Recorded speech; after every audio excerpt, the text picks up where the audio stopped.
Rojas, vicepresidente. Julio César Méndez Montenegro, pues va a ser, fue decano de la Facultad de Derecho. Y don Clemente Marroquín Rojas era el director en aquel entonces del periódico, famoso periódico que salía por las tardes, El Imparcial. Pero en verdad que ambos funcionarios solo pudieron asumir sus cargos ganados en las urnas después de haber aceptado una serie de condiciones impuestas por el ejército, los cuales se trataba de mantener bajo una sombra de secreto injustificable. En el terreno de la práctica, la institución armada nunca ha perdido la hegemonía de que ha gozado ni en su posición de privilegio en el ordenamiento general de la sociedad. Hasta actualmente, incluso, pues ya les he mencionado de meses pasado, que de alguna manera, pues el ejército nunca ha dejado de tener el control. Los gobiernos civiles que hemos tenido, los últimos dos, han sido prácticamente marionetas de los militares, especialmente porque no sacan la cara, digamos, para establecer esa hegemonía, sino que de alguna manera son las personas de carácter civil las que hacen esto. Precisamente el ejército se controla por el hecho de que tiene todos los privilegios necesarios que el Ejecutivo les otorga constante y permanentemente, con los aumentos especialmente al presupuesto del Ministerio de la Defensa y algunas condecoraciones o algunos ascensos, especialmente de algunos personajes, ¿verdad? Algunas instituciones del Estado, si no todas, la mayoría. Muchos de los militares están incrustados en esto. Para ustedes, muchos de ellos son jubilados del ejército, algunos otros han renunciado, pero se encuentran en puestos claves. Entonces, de esta manera es como se mantiene en este contexto el ejército durante esta época, que generalmente son más de 36 años y se da en una espera, especialmente que la Guerra Fría, que es entre Estados Unidos y la Unión de Repúblicas Socialistas, Rusia en aquel entonces, que su influencia ideológica con respecto al comunismo causaba pavor en los Estados Unidos. ¿No? Ustedes, solo únicamente se logra controlar, especialmente de alguna manera, los abusos, las violaciones a los derechos humanos, cuando Jimmy Carter, presidente de los Estados Unidos demócrata, critica seriamente o reduce la ayuda a Guatemala, especialmente en armamento, porque se consideraba a Guatemala uno de los peores de los derechos humanos de aquel entonces, ¿verdad? Entonces, a partir de la caída o de la renuncia de Arbenz, se da un caos de incertidumbre social en el plano político. Hay falta de presencia de partidos políticos y el Congreso de la República. Ausencia de comunicación entre los cuadros revolucionarios, entre la Junta de Gobierno y los campesinos, y no hubo capacidad de acción y de respuesta política a la contrarrevolución, como les había mencionado anteriormente, por el hecho de que el ingreso especialmente de Carlos Castillo Armas y algunos mal llamados movimientos de Ejército de Liberación no tuvieron ninguna oposición por parte del ejército. Y las personas que querían actuar en favor especialmente de Arbenz, campesinos y obreros, no se les proporcionaron las armas. Y prácticamente fue un golpe técnico por parte del ejército en contra de Arbenz. Arbenz por eso prefirió renunciar para evitar un baño de sangre. No sabemos cuáles hubieran sido las consecuencias si Arbenz se queda en el poder.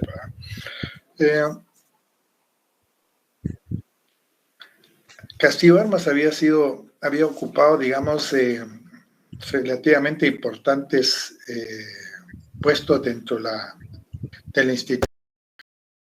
Había sido director de la Escuela Politécnica. Tenía una franca oposición especialmente a lo que es el comunismo.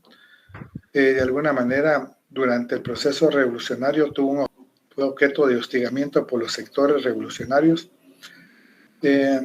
pero también de cierto renombre y una dosis de prestigio, no solo en un amplio sector del ejército, sino además en los círculos políticos que había estrechado filas con los regímenes revolucionarios. La crisis política de junio de 1954 se resolvió cuando un ejército irregular reducido y comandado por Castillo Armas invadió el territorio nacional por la zona fronteriza de Honduras y algunas pequeñas escaramuzas libradas en Izabal, Zacape y Chiquimula que no tuvieron mayor desgaste, porque al final pues las fuerzas pasaron sin ningún contratiempo. El estandarte que llevaban en aquel entonces, digamos, era el Cristo de Esquipula, haciendo mención de un pueblo católico fervientemente en aquel entonces y que de alguna manera se suponía que el comunismo había afectado grandemente, pero la verdad que no había pasado mayor cosa porque nunca hubo comunismo, nunca me parece que va a haber en Guatemala. Un hecho importante que se dio dentro de este aspecto fue el enfrentamiento entre los cadetes, especialmente, y el Ejército de Liberación. Retrasó la toma del poder el 2 de agosto de 1954. La compañía de cadetes de la Escuela Politécnica atacó aquel ejército irregular que se encontraba acuartelado en el edificio de construcción del Hospital Roosevelt. En esa ocasión, y solo después de varias horas de un intenso combate y de unas apresuradas negociaciones en las que participó decisivamente el arzobispo Rosel Arellano, Castillo Armas pactó con los cadetes una solución que estos consideraron aceptable y honrosa. No obstante, cuando los cadetes depusieron las armas y el gobierno de facto retomó el control político y militar de la ciudad, se ejecutó un plan de represalias contra los oficiales. Por ejemplo, se ordenó el cierre temporal de la Escuela Politécnica y solo algunos cadetes de recursos económicos pudieron continuar su formación en centros especializados del extranjero, en tanto que otros tuvieron que buscar nuevos horizontes profesionales. El llamado Ejército de Liberación, cuya sola presencia física institucional significaba una, digamos, aberración constitucional. Usted es una afrenta a la soberanía, cuya defensa ha estado siempre en manos del ejército legalmente constituido. En todo caso, y en cuanto concierne a la historia de las décadas más recientes, aquella fue la única oportunidad en que funcionaron en el territorio nacional de manera simultánea y con la venia de las correspondencias cuadros de mando dos ejércitos oficialmente reconocidos, ¿verdad? Se dice que de alguna manera Castillo Armas se había granjeado algunas o muchas enemistades.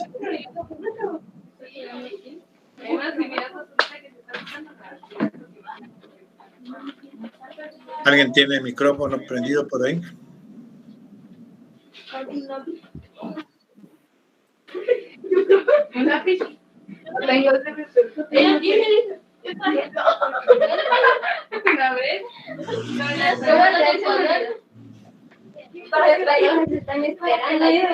Compañera Nancy, tu micrófono.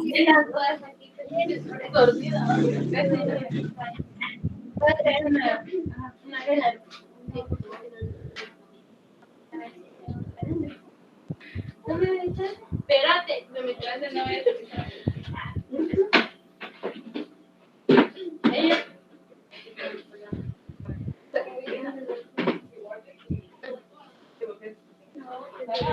¿Qué manda?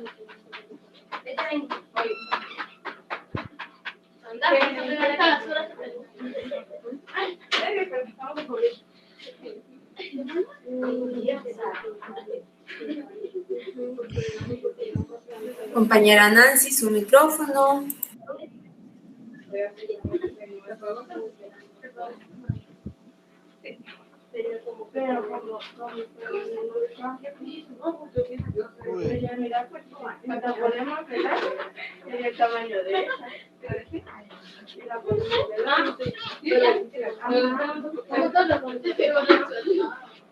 No importa de qué forma vamos a hacer la cruz,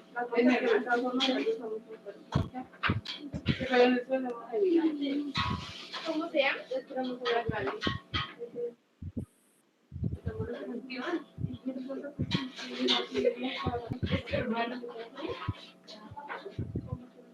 ¿cuántos hermanos tenés?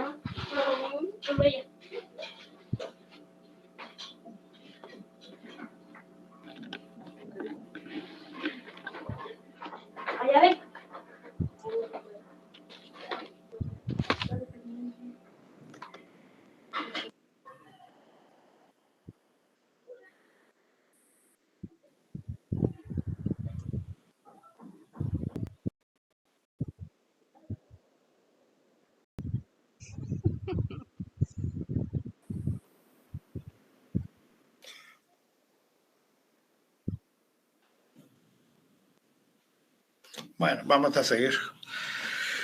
Se dice que había tenido, digamos, algún tipo de discrepancia, especialmente porque Castillo Armas, antes de tomar el poder, se había comprometido con algunos otros políticos y militares, en el sentido de que al tomar posesión convocaría una nueva constitución y elecciones, algo que de alguna manera no lo hizo. Lo que fue un plebiscito. Se hizo una elección en el cual se preguntó a la población si estaba si estaba de acuerdo en que siguiera Castillo Armas, sí o no. Votó por sí, va.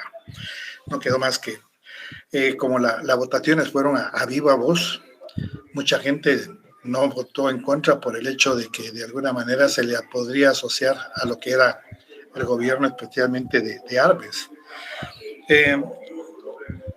Gobernó, digamos,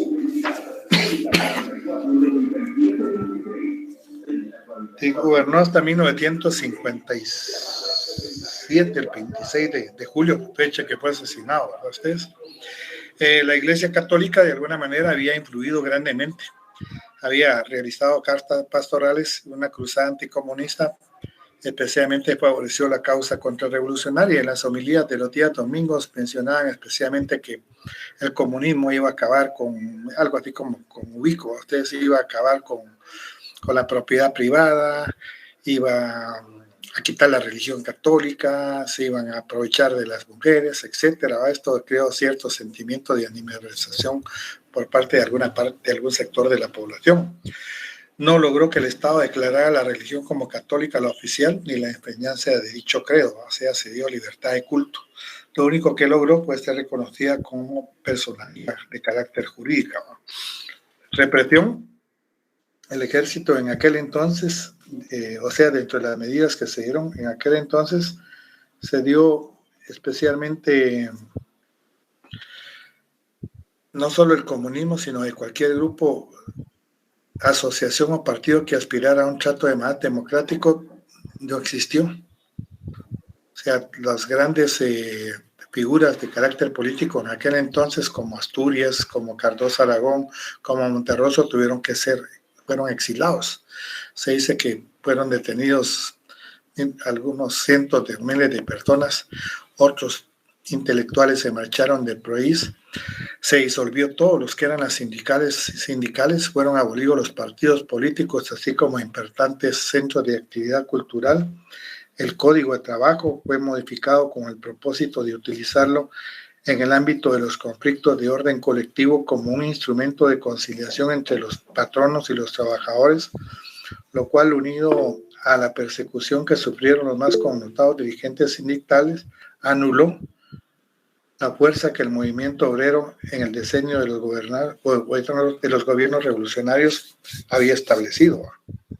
Mira la pantalla, Pato. Sí. Sí, demasiado. Disculpe.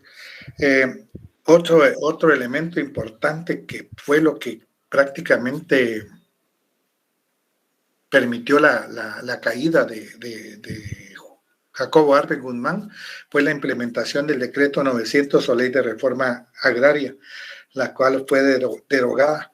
Y en 1956 se emitió un estatuto agrario en el cual se incorporó la política respectiva del régimen liberacionista.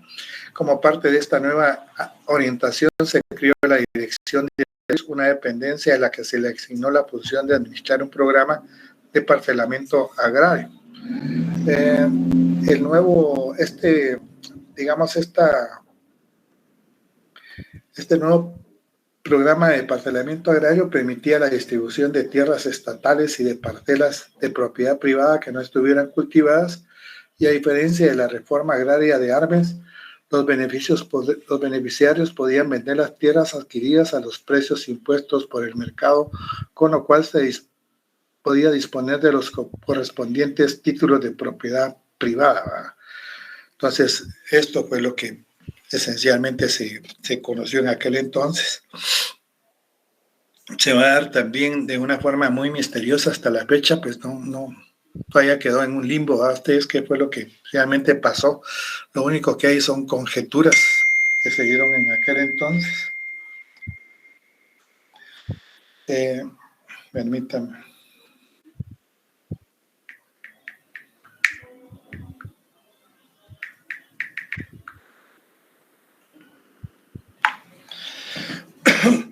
El 26 de julio de 1957, el presidente Carlos Castillo Armas muere asesinado en el interior del Palacio Nacional. El soldado se suicidó minutos después, aduciendo que tenía trastornos de carácter emocional. ¿Verdad ustedes? El nombre, digamos, de este magnicidio que se dio de un guardia respondía al nombre de Romeo Vázquez Sánchez, quien se encontraba de servicio aquella noche en la mansión presidencial y que resultó muerto en el mismo lugar de los hechos como consecuencia, dice, de un acto suicida. En otros hablan de que los dos que acompañaban, especialmente dos soldados que acompañaban al presidente en ese momento, lo habían matado. Nunca se supo la situación que se dio. Lo único, hay algunas puntos de vista que tomaron en aquel entonces, que las causas del asesinato había sido la insatisfacción pública acerca del rumbo que había tomado el gobierno liberacionista, el no cumplimiento de varios acuerdos, entre los cuales estaba el Pacto de Caballeros y el de Tegucigalpa, enemistades con los coroneles Selfe Méjara y el teniente Trinidad Oliva, el presidente dominicano Rafael Trujillo por no haberse otorgado la orden del Quetzal, que el presidente se había escapado del control de los grandes empresarios y hasta que la esposa lo había mandado a matar porque tenía relaciones extramaritales. Para ustedes, lo que sí es bien claro es que nunca se pudo establecer qué fue lo que había pasado. Ustedes, a raíz de la muerte de Carlos Castillo Armas, fue el primer designado el abogado Luis Arturo González López. Asumió este cargo y de inmediato convocó a elecciones correspondientes en las que obtuvo el primer lugar el candidato Miguel Ortiz Pasarelli. Su contrincante fue el general Idígoras Fuentes, pero Idígoras Fuentes habló de un fraude. Ustedes, organizó una serie de protestas callejeras. Como este personaje, el coronel Idígoras Fuentes, era bastante eléctrico, podríamos decir, incluso hubo manifestaciones en bicicleta, ¿verdad? Lo que hizo que el ejército tuviera que intervenir de inmediato por medio de un golpe de Estado y nombró una junta de oficiales en activo, lo que asumió la presidencia González López en aquel entonces. Pocos días después, la jefatura del gobierno fue entregada al segundo designado Guillermo Flores Avendaños, que ocupó el cargo interinamente y convocó a elecciones, las cuales ahora sí habían sido ganadas especialmente por el general Miguel Idígoras Fuentes, cargo que desempeñó hasta 1963, cuando es depuesto por un golpe de Estado por el ministro de la Defensa en aquel entonces, Enrique Peralta Zurdia. Hubo siempre una situación muy similar en casi la mayoría de golpes de Estado a raíz durante el proceso del conflicto armado interno.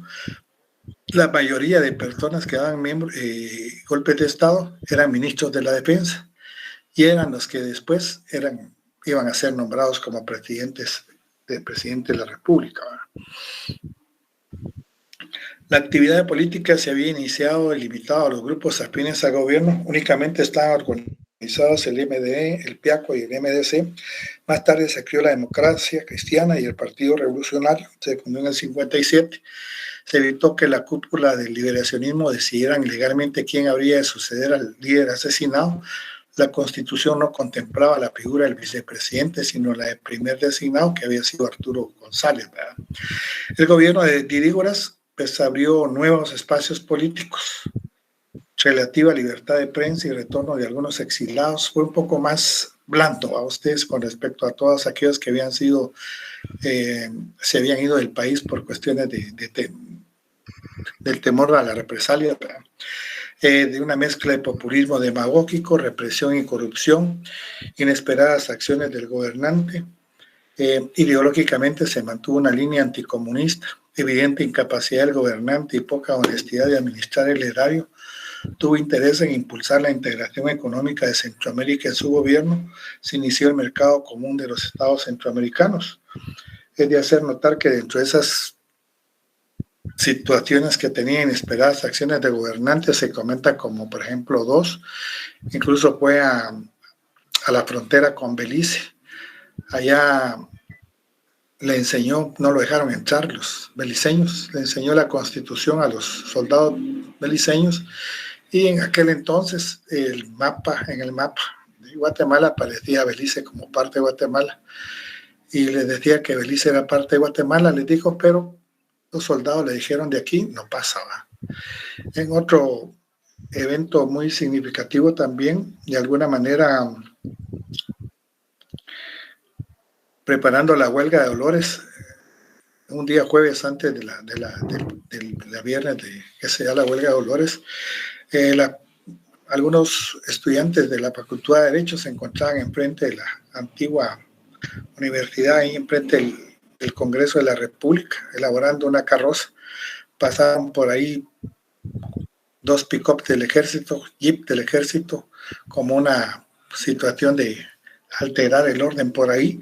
Los muchachos les silbaron a ustedes y de plano que los maltrataron, y como respuesta recibieron dos estudiantes fueron asesinados, 2 estudiantes de derecho y algunos heridos.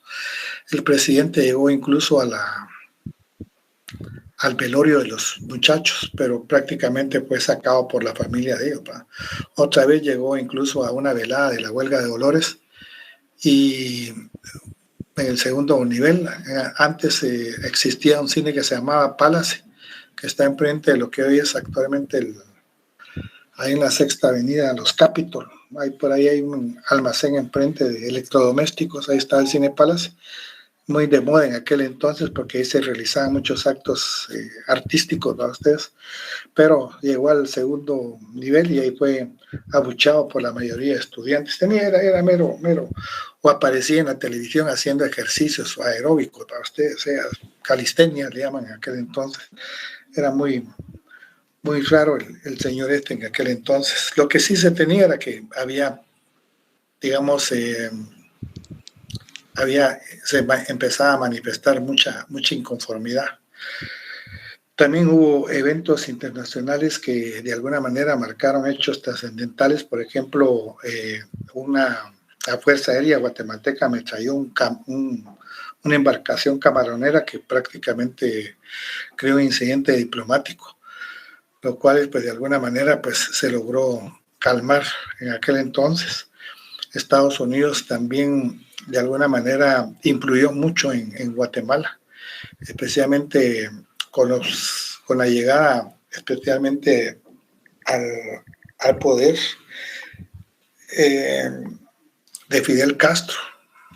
La Revolución Cubana hizo que Estados Unidos de alguna manera se sintiera bastante presionado por el hecho que Guatemala regionalmente es una zona ya vieron que la cantidad de inmigrantes que pasa, y en aquel entonces se manejaba el conflicto de la Guerra Fría, especialmente el aspecto ideológico de que el comunismo podía llegar a los Estados Unidos. En Estados Unidos era aterrador, por ejemplo, pensar en ese tipo de situaciones, y Guatemala una zona muy próxima. Entonces, en aquel entonces también uno de los elementos fundamentales que se dio en aquel entonces fue que el presidente Dígoras Puentes incluso rompió relaciones diplomáticas con Cuba en 1960,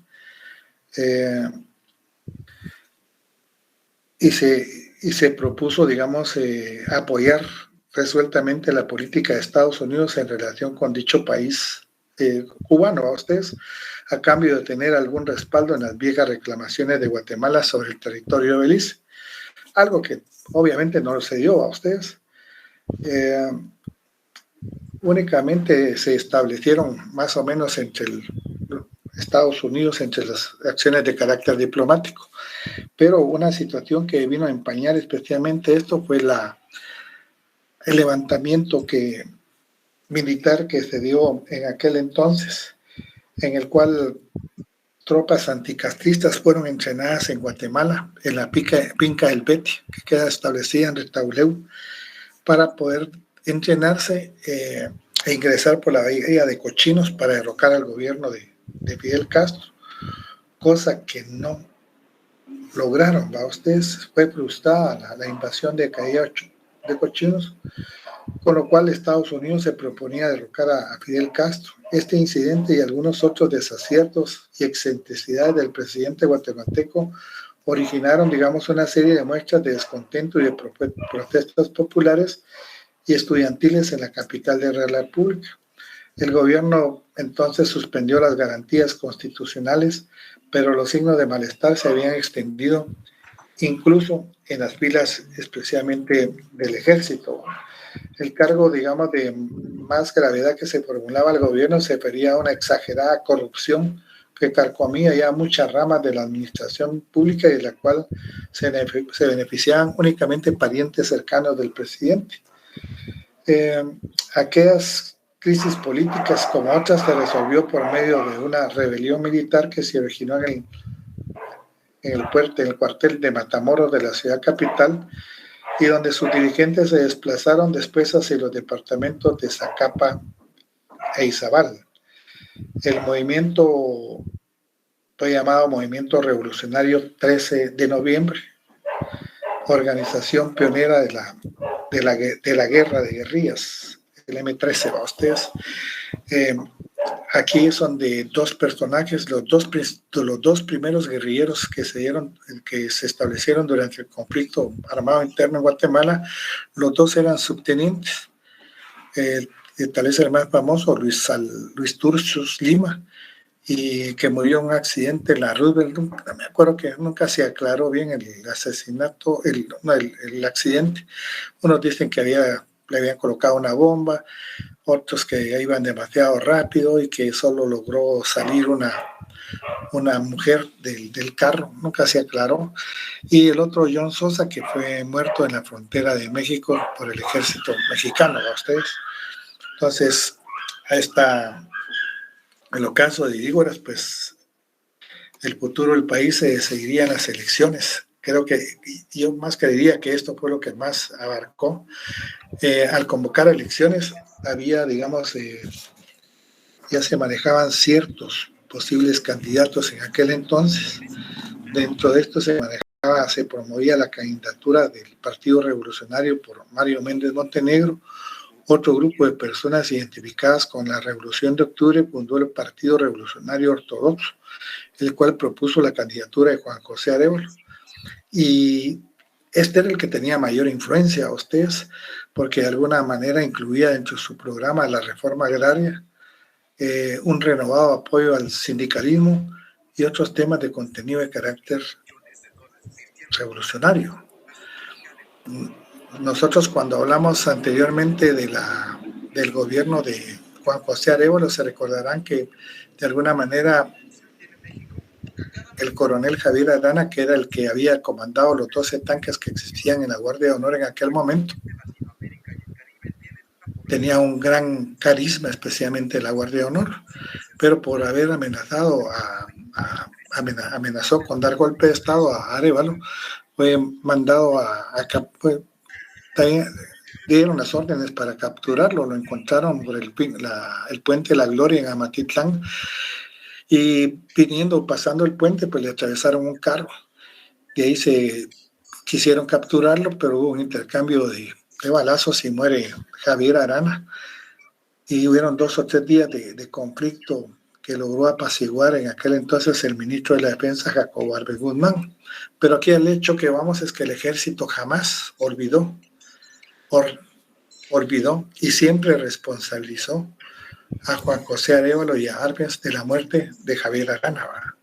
Entonces, estos elementos hicieron que de alguna manera no se permitiera la llegada de que Arévalo fuera a participar, y antes de eso, el 31 de marzo, se derrocó al presidente Dígoras y se impuso como jefe del Estado al ministro de la Defensa, coronel Peralta Zurdia. La contrainsurgencia y la lucha de las guerrillas, otro factor que motivó al ejército a dar golpe de Estado, fue la molestia que tenía hacia la tolerancia de grupos de izquierda por parte del general Dígoras, lo cual consideraba como una peligrosa debilidad del mandatario. En la nueva etapa la lucha contra el comunismo, el enemigo ya no era solamente político, social o ideológico, ahora había adquirido características de la Fuerza Armada al formarse la guerrilla. Para combatirlo era necesario que la actividad política estuviese de acuerdo a las necesidades militares. De esta forma surge el Estado contrainsurgente inspirado en la doctrina de seguridad nacional. La doctrina de seguridad nacional no era más que la toma del poder por parte del ejército, crear nuevas instituciones, pero que prácticamente fueran tomadas por el ejército. El régimen de Peralta surge, que fue el que encabezó el golpe de Estado, obedeció más al temor que causó el retorno del presidente Arévalo que a la exagerada corrupción que en aquel entonces se manejaba. Ya en el poder, digamos, Peralta Zurdia disolvió y derogó la Constitución de 1956, prohibió el funcionamiento de los partidos políticos y forzó al exilio de muchos líderes de estas entidades de derecho público. El nuevo jefe del Estado gobernó en nombre y representación del ejército y lo hizo basado en una carta fundamental de gobierno preparada por una comisión nombrada por él mismo, ustedes. O sea que gobernó por medio de decretos, leyes para ustedes. La doctrina pues, era una implementación que había hecho Estados Unidos especialmente para todos los países de América Latina y donde el ejército debería tener el papel protagónico del mismo. El golpe de Estado fue visto al principio con buenos ojos por la población, dada la sensación de incertidumbre que se había generado hacia el final del gobierno de Dígoras. Y es que fíjense que en esas jornadas, hubo unas famosas jornadas de marzo y abril de 1962, en el cual los estudiantes participaban activamente, ¿va? Ustedes, especialmente por la corrupción que se manejaba en aquel entonces durante el gobierno, por algunos reajustes de carácter económico que se daban. Me recuerdo que antes era un poquito diferente. Nosotros, bueno, yo tuve la oportunidad de ir a este tipo de situaciones, pero estaba bien güiro. Yo no sabía que era mucho ese rollo, ustedes.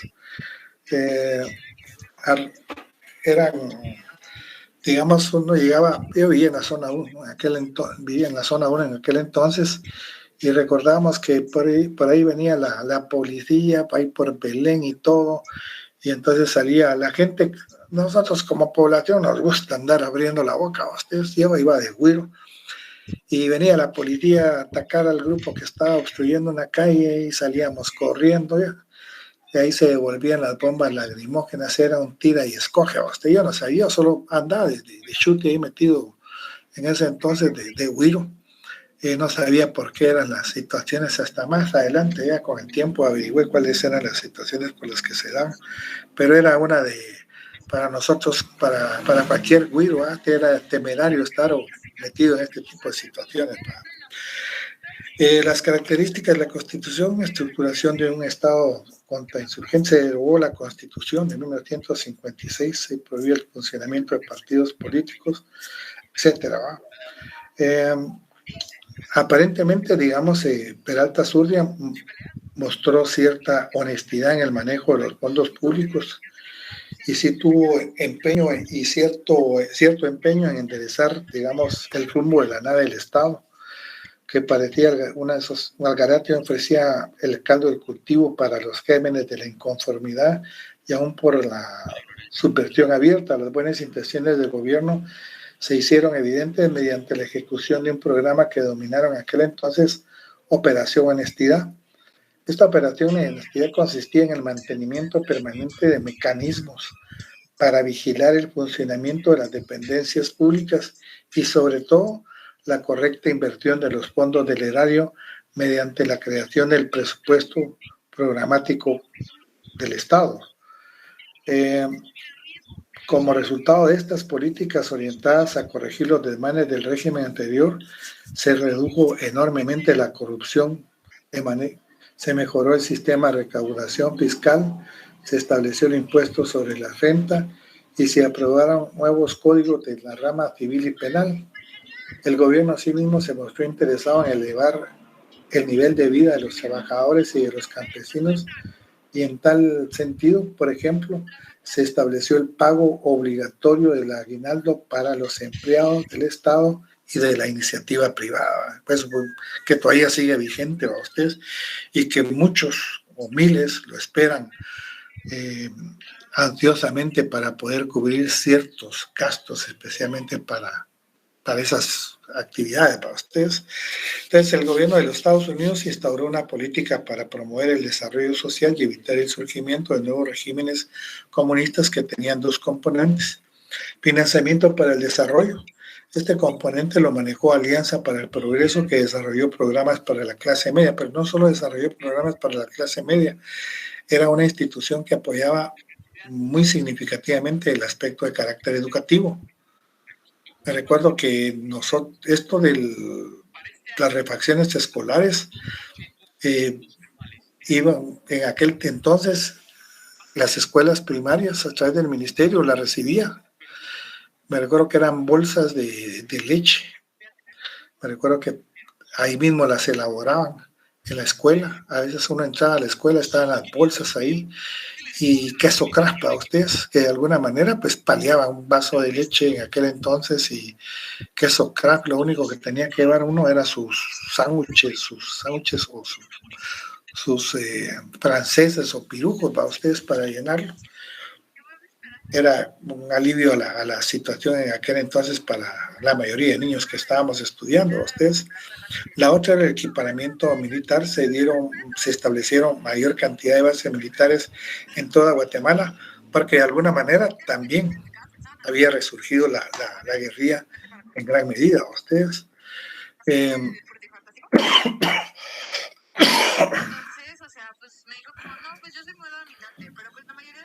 También durante este gobierno se rompieron relaciones diplomáticas con Inglaterra, cuando Inglaterra anunció que concedía una mayor autonomía a Belice, un territorio se recuerda, Guatemala desde antaño ha estado reclamando derechos de soberanía. En mayo de este año se instaló una asamblea constituyente encargada de redactar la ley fundamental de la República. Dentro de los partidos políticos formados durante el gobierno de Peralta Zurri, se fundaron varios partidos. Para ustedes, unos que tuvieron gran protagonismo fue el Partido Institucional Democrático y el Movimiento de Liberación Nacional. El Movimiento de Liberación Nacional casi estuvo siempre bajo la tutela de un personaje siniestro. En aquel entonces se le llamaba siniestro, para otros era un héroe, especialmente luchador contra el anticomunismo, para otros era un asesino. A ustedes era Mario Sandoval Alarcón. No podía hablar demasiado porque tenía un aparatito en la garganta, creo que habían operado. Pero dentro de estos tres grupos se establecía también de la participación para las futuras elecciones. Desafortunadamente para ellos no lograron ponerse de acuerdo y terminaron peleados. Cada uno postuló diferente tipo de personaje para participar. Al final, pues, no se permitió la participación de la democracia cristiana me recuerdo, creo que era algo relacionado con el comunismo, pero sí el Partido Revolucionario. El Partido Revolucionario en aquel entonces escogió a un líder también, Mario Méndez Montenegro, hermano de Julio César Méndez Montenegro. Fallece inesperadamente poco antes de las elecciones, dejando la candidatura presidencial para sustituirlo a su hermano Julio César Méndez Montenegro, quien era abogado, y como candidato a presidente Clemente Marroquín Rojas, director del diario El Imparcial. La asistencia a esas elecciones fue masiva y, tal como se esperaba, ganó la planilla propuesta por el Partido Revolucionario. En aquel entonces era muy común, me recuerdo, en los municipios y en los departamentos, las casas eran de madera, ustedes, en algunas regiones del país, y se pintaban las casas del color de los partidos de elección. El Partido Revolucionario, me recuerdo, en aquel entonces tenía mucha mucho poder, mucha influencia, especialmente en el área rural, ¿verdad ustedes? Después, aunque no tuvieron la mayoría, pues fueron electos más adelante. Se confirmó la victoria de Méndez Montenegro y de Marroquín Rojos. Pero esto no era todo, ustedes. Ya les había dicho que Julio César Méndez Montenegro, pues había estado activo en el 20 de octubre, participó activamente, colaboró con el resurgimiento de la Asociación de Estudiantes Universitarios ADU, fue fundador del Frente Popular Libertador y funcionario del gobierno de Arévalo. Realizó estudios de posgrado en el campo de Derecho Laboral, fue decano de la Facultad de Ciencias Jurídicas y Sociales de la Universidad de San Carlos. Por su trayectoria revolucionaria tuvo contactos y el apoyo de las Fuerzas Armadas rebeldes en las elecciones que resultó electo presidente, lo cual despertó alguna suspicacia de los sectores derechistas y en el Ejército Nacional. Sin embargo, tales contactos iniciales posteriormente se revirtieron en contra de él, ¿verdad ustedes? La única manera de asegurar que el nuevo gobierno no transaría con la guerrilla era haciendo firmar un pacto con el ejército. Esto tuvo como consecuencia que este gobierno no pudiera cumplir con su campaña electoral denominada el tercer gobierno de la revolución. De hecho, no lo cumplió a ustedes. El Partido Revolucionario era un partido del pueblo, de masas, y muy identificado con la población más pobre. Pero atrás de ellos estaba el poder real, ¿verdad? El ejército. Los condicionaron. Y este condicionamiento fue un régimen de impunidad. Y se establecía que los gobiernos civiles, pese a ser electos democráticamente, quedarían sujetos al poder militar, al vetar el diálogo como medio para superar el conflicto armado interno en aquel entonces. También durante aquel entonces se nacionalizaron especialmente los ferrocarriles de Guatemala y la empresa eléctrica también. Se terminó la construcción de la hidroeléctrica Jurumarinalá. Hubieron fuertes enfrentamientos entre el ejército y la guerrilla, se recrudeció y se desató una nueva ola de terror que generó un alto grado de inestabilidad política en el país. A pesar de que la iglesia pues, trató de mediar entre la derecha y la izquierda, podríamos decir, no lo logró. En la década de los 60 hubo mayor participación de jóvenes también.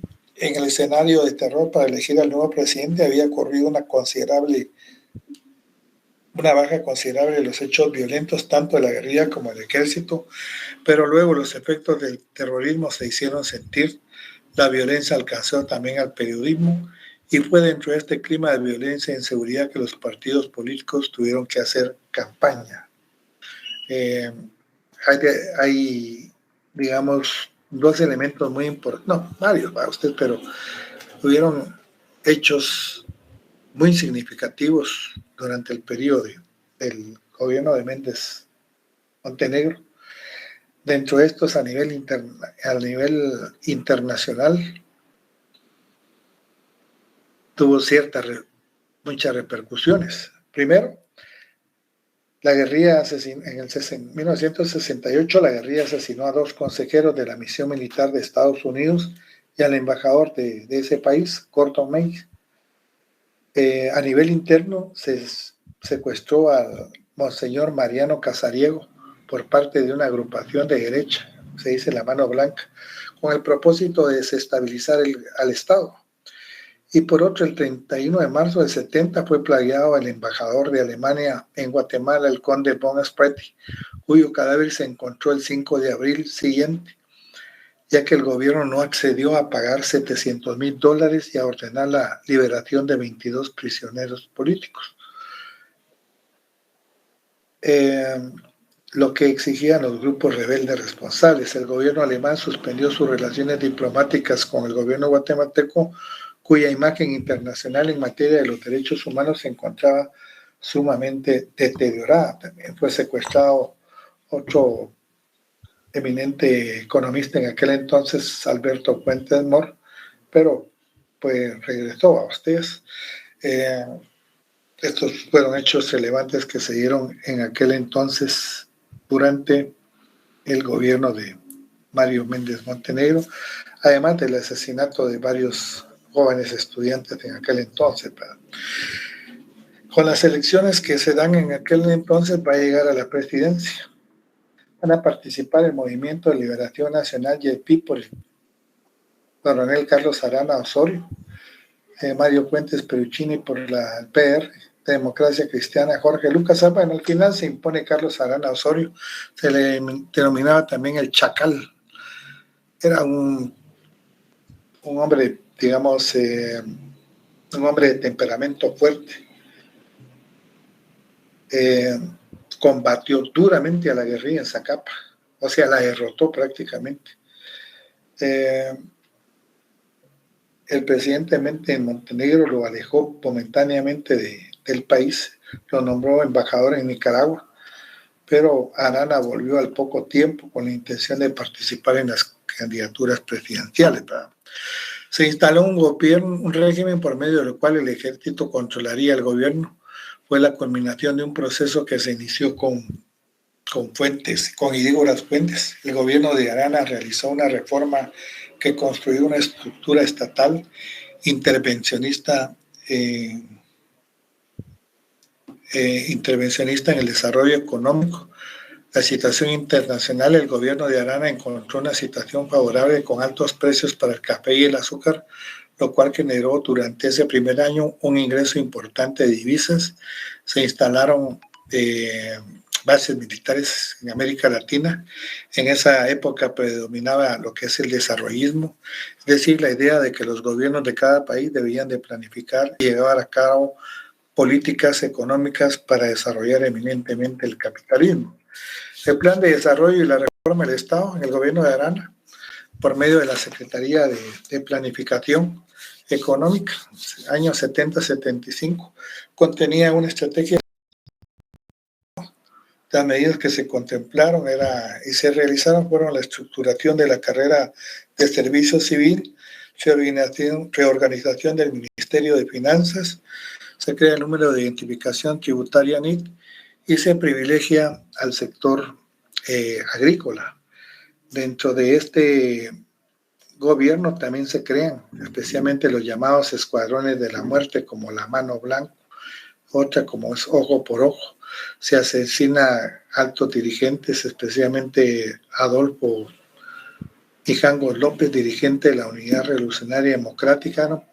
Personaje que andaba en silla de ruedas, pero muy, muy inteligente, al igual que muchos líderes obreros y estudiantiles, así como secuestro de hombres y mujeres que no siempre aparecían con vida. Durante este régimen, los militares asumieron muchas de las funciones reconocidas por la sociedad civil, ¿verdad? Durante el gobierno de Arana Osorio, el Estado guatemalteco avanzó en consolidarse con una orientación contrainsurgente. En este periodo se instala un cuerpo legal de información y vigilancia. La característica de este Estado contrainsurgente es el irrespeto a las libertades y al Estado de Derecho y a la expresión y el terror, ¿verdad ustedes? De aquí pues se va a convocar más adelante a las elecciones de 1974. Aunque en 1973 se dio la crisis del petróleo, que originó una inflación mundial desmesurada que provocó protestas y manifestaciones. La coalición del MLN-PIT, que apoyaba en el régimen militar, mantenía intacta en apariencia, ya que había permitido elegir candidaturas. Se hablaba de cierto tipo de fraude electoral en aquel entonces. En realidad las votaciones servían únicamente de fachada, porque al final siempre iba a ganar eminentemente el ejército. De alguna manera había sido ministro de Defensa también durante aquel entonces. El gobierno de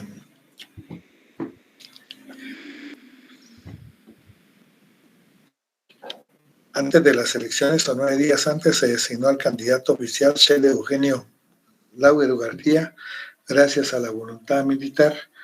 El general Lauguero continuó las obras iniciadas durante el gobierno anterior y apoyó el desarrollo cooperativo principalmente de los pueblos indígenas del occidente.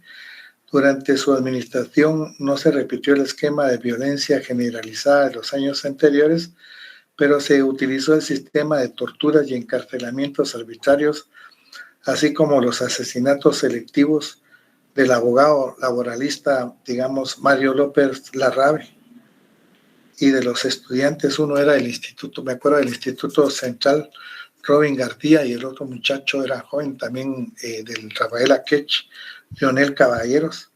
El ejército combatió la guerrilla en el área rural del noroccidente del país, a donde la última se trasladó después de fracasar en el área de Oriente. Los hechos de violencia más contundentes contra la guerrilla ocurrieron en Ixcán, departamento de Quiché, de una manera bastante significativa. Debido a la ilegitimidad del gobierno de Lauguero García, este periodo se caracterizó por esta inestabilidad, permitió reactivar la organización y recibió un gran impulso a consecuencia del terremoto de 1976. El nuevo régimen prosiguió la modernización, fortaleciendo la industria de carácter militar especialmente. Algo también que es muy importante en aquel entonces, que se dio el terremoto el 4 de febrero del 76 en Guatemala. Se dice que hubieron como 25,000 muertos, como 80,000 heridos. 1,000,000 de personas se vieron afectadas, especialmente se quedaron sin hogar, y se calcularon los daños en 750 millones. Algo que hubo fue una ayuda internacional enorme para Guatemala en aquel entonces. Las fotos se mostraba, especialmente en lugares como Chimaltenango, en la ciudad capital, que de alguna manera había sido devastador para ustedes.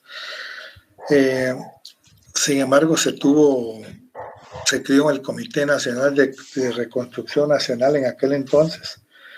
La ayuda llegó de muchos países, desde los cuales se envió ropa, alimentos, medicamentos, dinero, carpas, materiales de construcción. Esto, de alguna manera, la reconstrucción del terremoto generó el florecimiento económico tan solo transitorio, y la inflación y el alza en el costo de la vida afectaron a la población de más bajos recursos. Me recuerdo que este militar, general Ricardo Peralta Méndez, hizo una labor muy transparente en los recursos, especialmente de ayuda internacional, mientras que algunas otras instituciones de carácter religioso, la ayuda que recibieron terminaron en las casas particulares. Fue muy criticado este tipo de situación. Hubo surgimiento de los movimientos sociales. En aquel entonces aparece el movimiento de unidad campesina, vinculada especialmente a movilizaciones de huelgas. Algunos vinieron especialmente del Ingenio Pantaleón, otros de San Indolfo, Iztahuacán, especialmente de la ciudad de Guatemala, solicitando especialmente mejores condiciones para ustedes. Lograron ser reubicados nuevamente en sus lugares de origen. Se permitió establecer lazos de solidaridad y de cooperación. El movimiento indígena, las reivindicaciones indígenas no abarcaban al campo de los derechos humanos. Su petición era de índole económica: tierra, créditos agrícolas, mejores precios para sus productos y aumento de salarios en el campo. Eso del aumento de salarios en el campo casi nunca se podía dar para usted, porque el terrateniente es duro de cambiar de pensamiento. Alrededor de estas reivindicaciones se estaba conformando lo que más adelante sería el movimiento Maya, 74-76. Se organizaron seminarios sobre la realidad indígena y necesidades de justificación.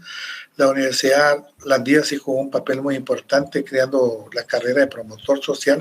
Estos promotores después se trasladaban especialmente a las comunidades indígenas, tratando de orientarlos de una mejor manera, usted, pero el Estado de alguna manera también implementó mecanismos como eliminar todos aquellos líderes de movimientos que buscaban reivindicaciones de carácter social o económica. Ustedes,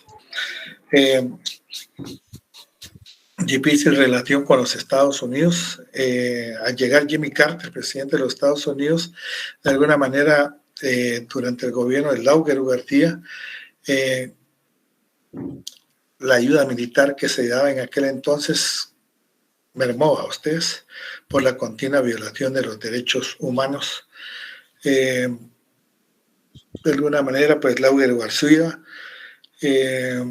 no estuvo dispuesto a aceptar la razón por la cual renunció a la ayuda militar y denunció la doctrina Carter, la tensión con Estados Unidos y la posterior cancelación explícita de la ayuda militar por parte del Congreso americano generó cierto nivel de polarización y repercutió en la ayuda no militar, que consistía básicamente en donaciones de material social, institucional y agrícola, pero no era cierto. Había mucha ayuda de carácter militar también en aquel entonces, bajo la situación de carácter social o agrícola. Se registró un descenso en el grado de violencia que había impulsado el régimen de Arana Oceño. Sin embargo, no daría los resultados esperados. El ejército enfrentaba graves problemas, ya que su armamento no era suficiente ni adecuado para enfrentar con eficacia a la guerrilla, al utilizar otros proveedores de armas, especialmente de Israel y de Checoslovaquia. La represión selectiva continúa en las zonas urbanas, dirigida especialmente contra estudiantes, profesionales y sindicalistas en aquel entonces, ¿verdad? Entonces, en este contexto se dice que de alguna manera en las elecciones generales convocadas para marzo del 74, los partidos no consideraron conveniente inscribir candidatos civiles para el cargo de presidente de la República, ya que los grupos de poder seguían pensando en soluciones de fuerza para problemas indigentes.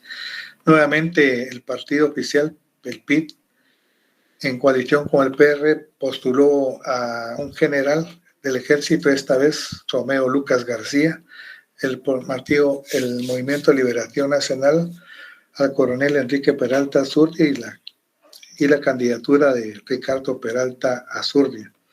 Los resultados favorecieron una vez más, bajo un signo de fraudulento, especialmente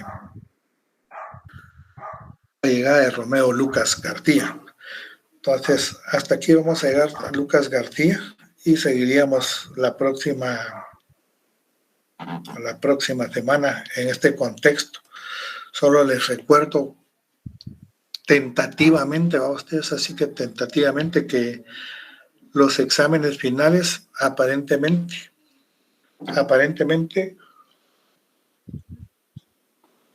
están programados para creo que 9 de noviembre, miércoles 7 o miércoles 9 de noviembre. Algunos que quieran notas de política, al final se pueden quedar. Y algunas ya se las subí, que me hizo favor Beverly por ahí para hacerlos, y si no, mañana ya van a estar subidas de todas maneras.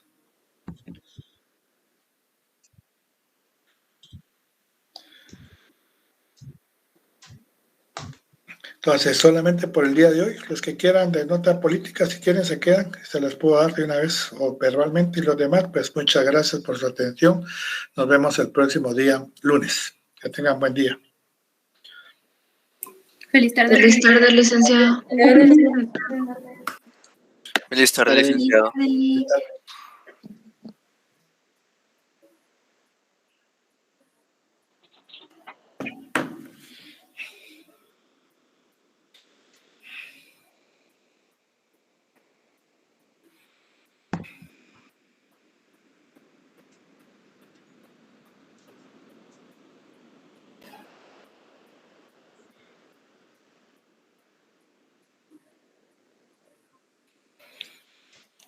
Jennifer Jiménez, vamos a ver.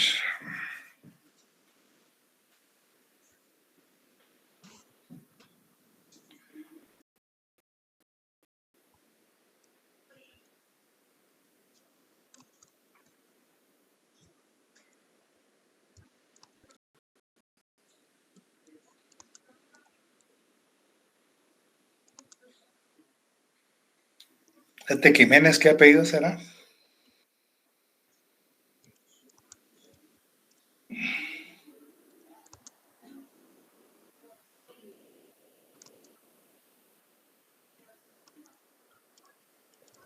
Jennifer Andrea Jiménez. 14 puntos. ¿Alguna vez? Leslie. ¿Podría brindarme mi nota? Soy Andrea del Rosario Chávez Juárez. Permítame, estoy con Leslie. Uno por uno. Vamos a ver. ¿Otro más? Jennifer Jiménez ya. ¿Quién más me dijo por ahí? Yo, licenciado, por Wendy. favor. Wendy Contreras, ¿va? Sí. Mañana van a aparecer también ahí las. Ok, está bien, gracias, Rick. Wendy Contreras, ¿va? Ajá. Wendy Beatriz Contreras, 10 puntos. Gracias, Rick. ¿Quién más? Leslie Elizabeth Ramírez, permítame. Leslie Elizabeth Ramírez, 8 puntos, o 4 puntos es la cosa. Andrea del Rosario Chávez, 14 puntos. Licenciado, una compañera quiere saber su nota, pero fue la que prendió su micrófono por equivocación, entonces no está aquí en la clase. Es Nancy Rosalinda Cipriano Alonso. Ella ya se la había mandado con otra compañera, creo yo. Ah, bueno. Creo que, permítame. Nancy. Gracias.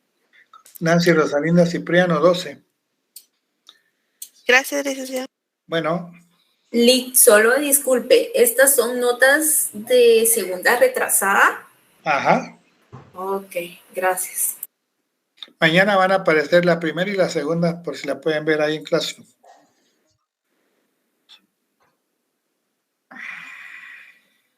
¿Alguno más? Bueno, entonces nos vemos el lunes, jóvenes. Buen día.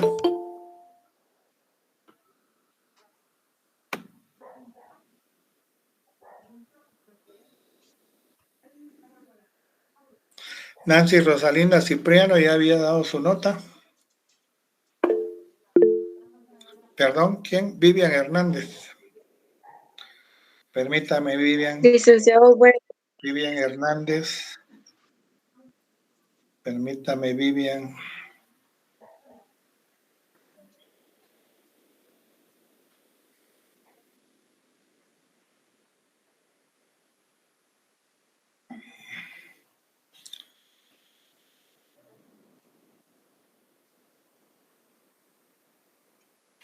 Vivian Valesca, no. Vivian Valesca, no.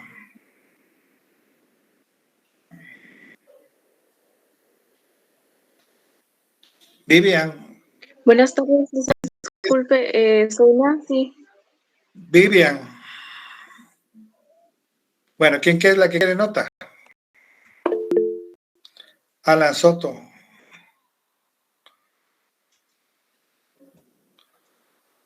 No. Los que tienen 60 no se preocupen.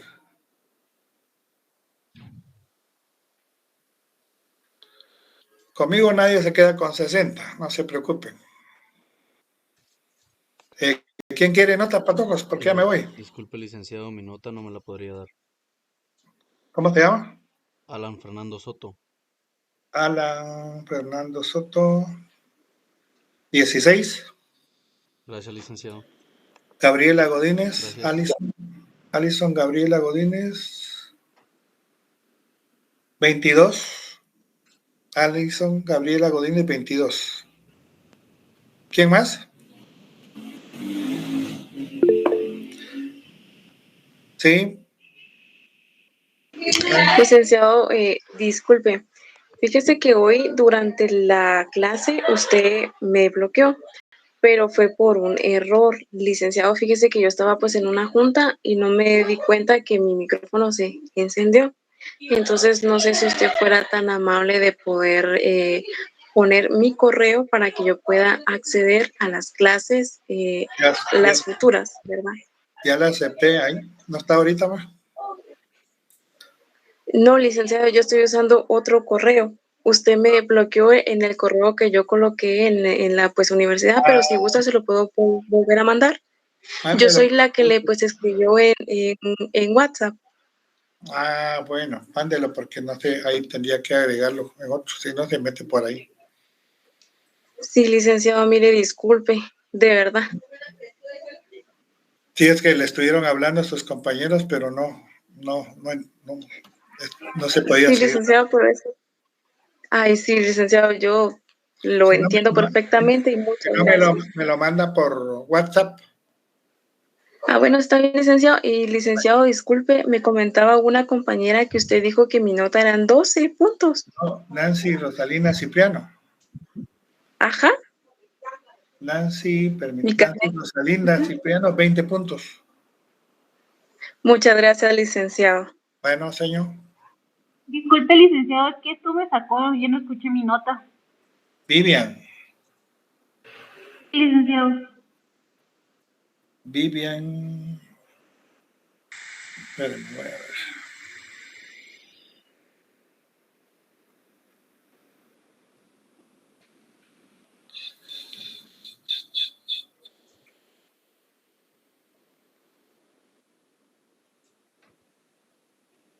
Vivian Valesca, no.